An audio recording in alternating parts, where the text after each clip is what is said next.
Dans ce tutoriel, nous allons examiner deux nœuds d'événements importants dans SimLab Composé, démarrage de la parole de l'agent IA et fin de la parole de l'agent IA. Ces nœuds vous permettent de déclencher des actions spécifiques lorsqu'un agent IA commence ou termine de parler. Cela permet de coordonner différents éléments dans vos scènes VR, ajoutant ainsi plus de profondeur et de contrôle à la façon dont les interactions se déroulent. Pour cet exemple, nous allons utiliser les événements démarrage de la parole de l'agent IA et fin de la parole de l'agent IA pour contrôler la lecture d'une vidéo d'onde sonore.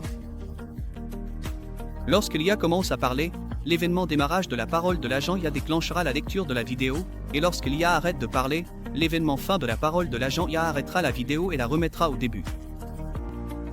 Ce procédé vous permet de synchroniser les médias avec la parole de l'IA, garantissant ainsi une expérience VR fluide et dynamique.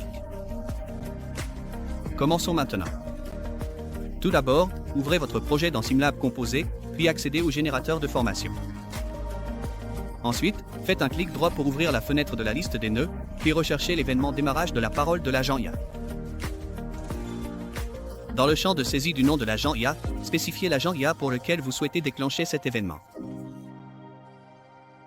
Dans la section des réponses, sélectionnez le nœud de lecture vidéo et connectez-le à l'événement démarrage de la parole de l'agent IA afin de lancer la vidéo lorsque l'IA commence à parler.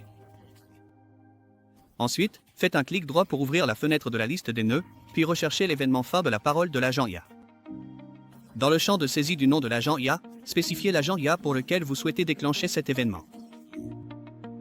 Ensuite, dans la section des réponses, sélectionnez le nœud de recherche vidéo et connectez-le à l'événement fin de la parole de l'agent IA. Réglez l'entrée de temps sur 0 pour réinitialiser la vidéo et la mettre en pause lorsque l'IA arrête de parler. Nous allons maintenant parler d'un autre nœud, clé IA valide. Ce nœud vérifie si l'utilisateur dispose d'une clé IA valide activée. Si la clé n'est pas valide, vous pouvez utiliser ce nœud pour déclencher une réponse, comme informer l'utilisateur du problème ou restreindre l'accès à certaines parties de l'expérience. Cela vous donne le contrôle sur la manière de gérer le statut d'activation de la clé IA dans votre projet VR. Dans cet exemple, nous avons utilisé le nœud clé IA valide pour vérifier si l'utilisateur possède une clé IA active. Si l'utilisateur n'a pas de clé IA valide activée, le nœud déclenche un message l'informant qu'une clé IA valide est nécessaire pour accéder à l'expérience. Cela garantit que seuls les utilisateurs disposant de la clé appropriée peuvent continuer. Commençons maintenant. Tout d'abord, dans la section des événements, ajoutez un événement de début de scène.